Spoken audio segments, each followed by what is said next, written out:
Robin, you've been away for a while. Where did you go? What were you up to? It's been a few years since I've travelled and focused on being in the paddocks, and I thought it was about time I got back out and had a look and just checked up what everyone else is doing. You can get a bit isolated in your own backyard, so it was quite good. Went over to the UK, went over there with 2 or 3 other guys for the first few days. We went around Lincolnshire and visited a grower there, and then started travelling north towards Scotland and visited another one there, and then went up to the Potatoes in Practice field day just out of Dundee, and that was quite good. There was quite a bit to see there, and quite a few displays and quite a few contacts, and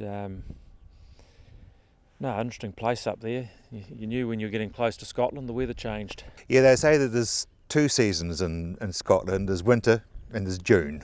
Yes. No, they've certainly got that going on, but goodness me, there's some of the ground they grow potatoes in up there. I can see why there's some of the spud equipment out there that there is. Robert, how does it compare to us? I mean, you're pretty big acreage.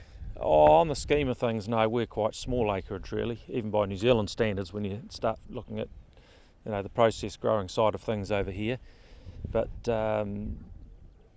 certainly over there, most growers are of a larger size. There's no smaller operators over there, much that I saw. Most are in a big way.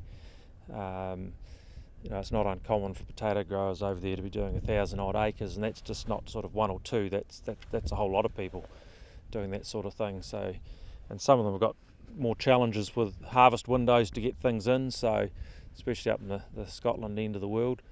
So there's one property I visited there. They're doing 1,300 acres. Yeah, 1,300 acres of potatoes a year.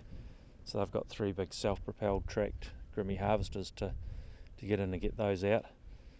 So it's just everything on a bigger scale. A lot of storage over there, a lot more so than here, because they've got a shorter window that they can grow and harvest. It's mainly for local consumption? Yes, from what I can make out, it's all pretty much local consumption, whether it be for the process or the fresh market. But just a different scale. You've got 65 million people versus 4 million people, and I think I don't know this, but I'm picking per head of capita, they probably eat a few more spuds than what we do over here perhaps. They probably wouldn't head off maybe the Southland people, but a lot of potatoes.